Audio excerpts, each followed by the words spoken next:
महागठबंधन की सरकार बनने जा रही है। 14 तारीख को 14 तारीख को रिजल्ट आने वाला है। 18 तारीख को शपथ होगा। बिहार की जनता इस बार महागठबंधन की सरकार बनाने जा रही है। 14 नवंबर को जब परिणाम आएंगे तो महागठबंधन की स्पष्ट बहुमत की सरकार बनेगी। ये तो ठहरे परदेसी साथ क्या निभाएंगे। 14 तारीख को 14 नवंबर को रात वाली गाड़ी पकड़कर वापस चले जाएंगे। आज भी देखिए बिहार में रोहतास में आरा में पिता पुत्र की हत्या कर दी गई।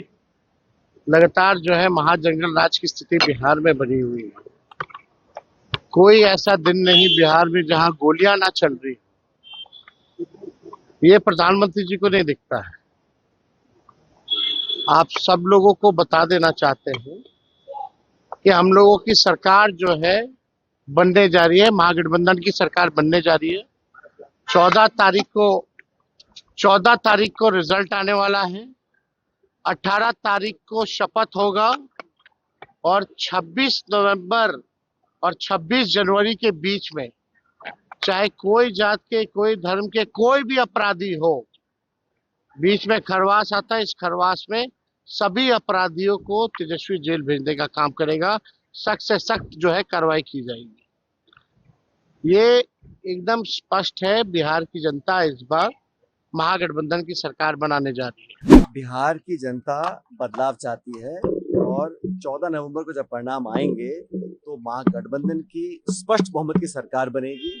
ये चुनाव बदलाव का चुनाव है और 20 साल से जो लोग सत्ता शासन में हैं उनसे लोग ऊब चुके हैं। उनके झूठे वादों से लोग अब थक चुके हैं, बदलाव चाहते हैं।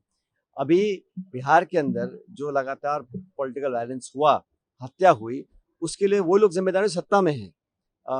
क्योंकि कोड ऑफ कंडक्ट लगा हुआ है तो इलेक्शन कमीशन के अधिकारियों ने कुछ एक्शन लिया है। सवाल ये उठता है कि हत्या करने का जो वातावरण है, जो असामाजिक तत्वों को खुली छूट दी है, जो लूटपाट अपहरण हत्या लगातार हो रही थी, उसके लिए कौन लोग जिम्मेदार हैं? वही लोग जो सत्ता में हैं, दिल्ली पटना में, जिनके नाक के नीचे मर्डर हुआ है, उसकी जिम्मेदारी कौन लेगा? तो जनता सवाल पूछ रही है कि जो पॉलिटिकल हत्या हुई है उसके लिए आपने ठीक है अरेस्ट किया, लेकिन वो वातावरण निर्मित हुआ कैसे, उसके लिए कौन जिम्मेदार था? स्टेट गवर्नमेंट जिम्मेदार थी। उनको अपनी जवाबदेही तय करनी पड़ेगी। प्रधानमंत्री मोदी का आज रोड शो है सर पटना में।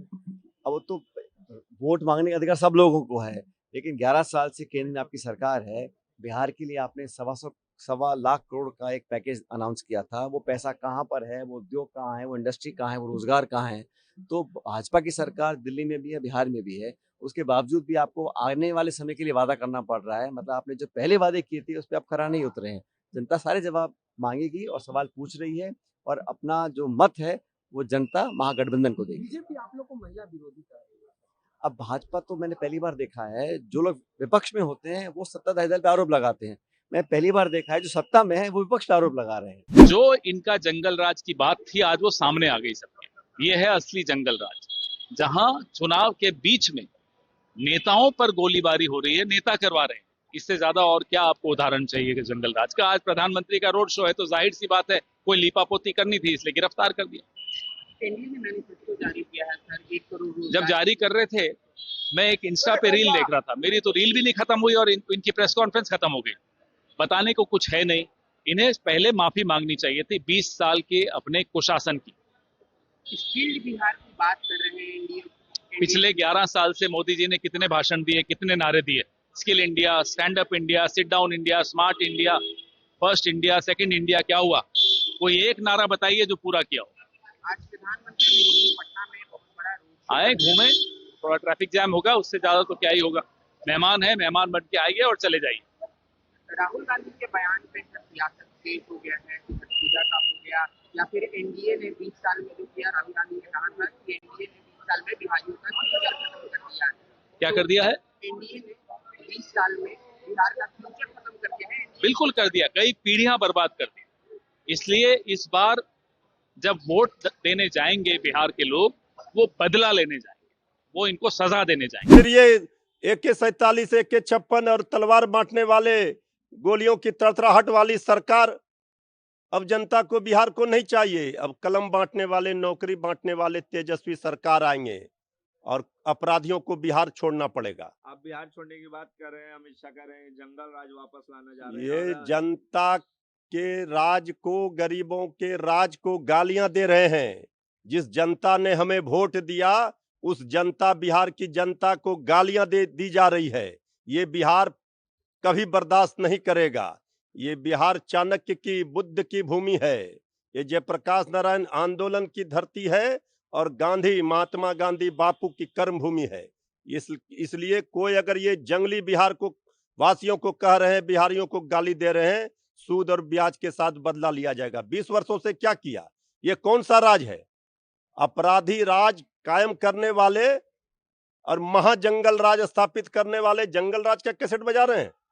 तेजस्वी यादव ने कहा है कि इन लोगों को बिहार से कोई मतलब नहीं है, ये लोग सिर्फ अपने व्यक्तिगत लाभ के लिए। ये लोग पानी के बुलबुले की तरह हैं। 14 नवंबर के बाद सब फिर ये तो ठहरे परदेसी, साथ क्या निभाएंगे।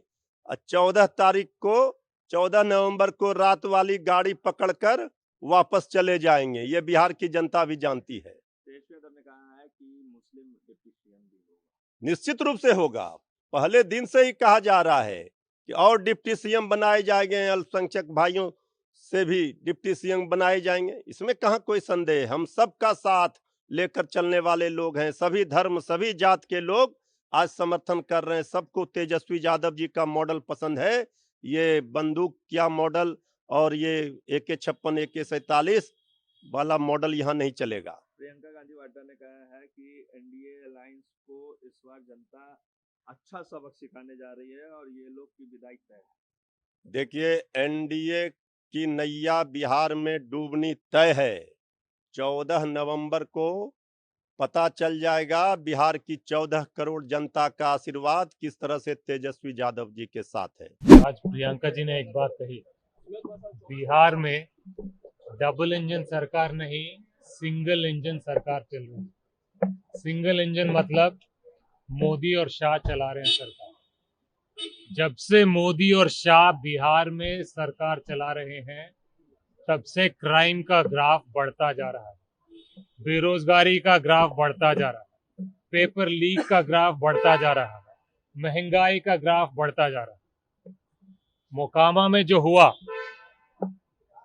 वो सिंगल इंजन सरकार के कान और नाक के नीचे हुआ। आचार संहिता के द्वारा कैसे ये हादसा हो, और बड़े बड़े नेताओं के साथ आचार संहिता में बिहार में ये हो रहा है, तो इनकी अगर गलती से सरकार बन गई, वो भी वोट चोरी कर कर अगर ये बनाते हैं, तो बिहार और बिहार की जनता का क्या हाल होगा ये आप समझ सकते हैं।